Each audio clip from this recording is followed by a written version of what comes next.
And welcome back here to Live Now from Fox. I'm Andrew Kraft, approaching the top of a new hour here. Hope you're having a good Friday night, good start to your weekend. Live picture there at the White House. I want to dive deeper into a major breaking headline that we brought you about this time last night. As you know, federal regulators yesterday approving Paramount's $8 billion merger with Skydance, clearing the way to close a deal that combined Hollywood glitz with political intrigue here. So this is what we know. The stamp of approval from the FCC comes after months of turmoil revolving around President Trump's legal battle with 60 Minutes, the crown jewel of Paramount-owned broadcast network CBS, with the specter of the Trump administration potentially blocking the hard-fought deal with Skydance.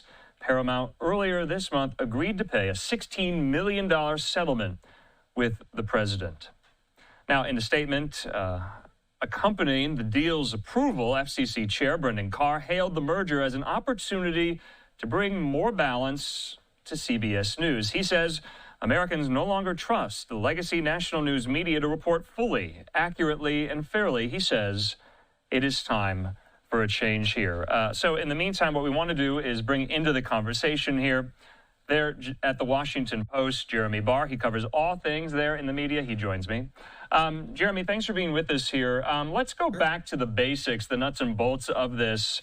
How long has this been in the works between Paramount and Skydance? Well before the 2024 election, right? Yeah, I think it was July 2024 they announced the deal originally, and the FCC review has been going on for 250 days. So it was a very long, drawn-out process. And they already had to extend the deadline once. They were rushing up against another deadline in a few months to get the deal done. And if the deal had not gotten done and not been approved, Sherry Redstone and Paramount would have had to pay a very large breakup fee of like $400 million. So definitely time was of the urgency here. So, Jeremy, what were the holdups, though, all along the way?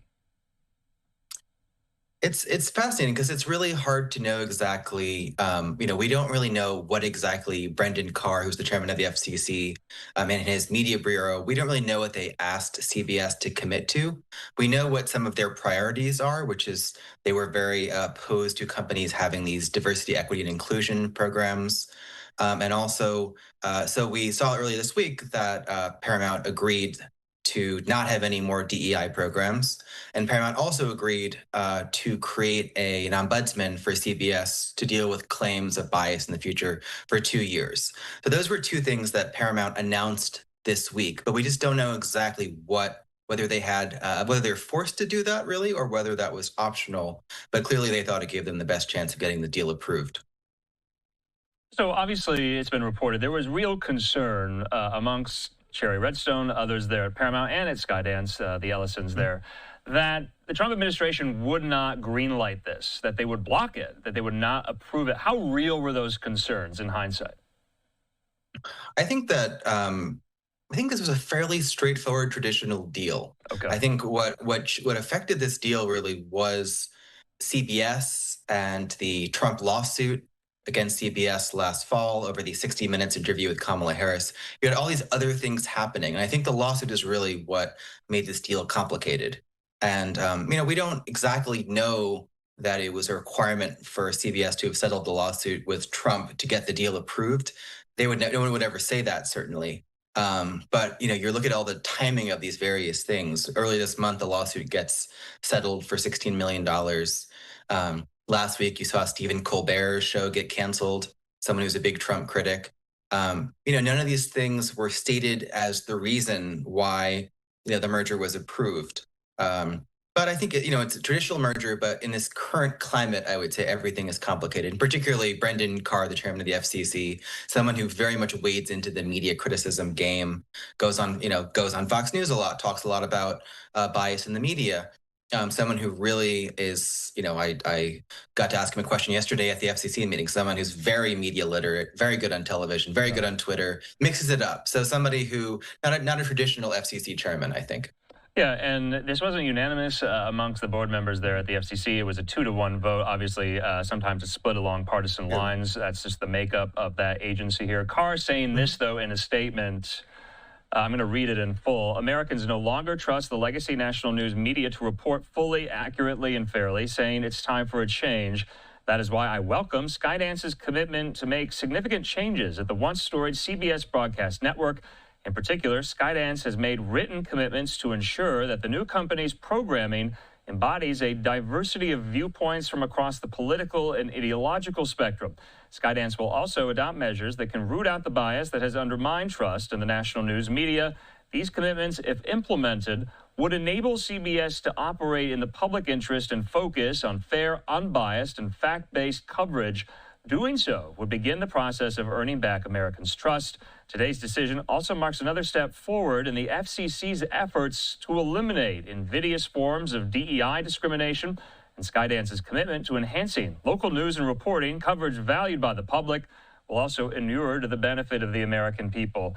I mean, all throughout this story and this deal, Jeremy, was imbued with the fact that Chairman Carr, President Trump, others, they want to have some hand in the editorial day-to-day workings of a major news organization in the United States. Isn't that right? I mean, we could just boil it down very simply.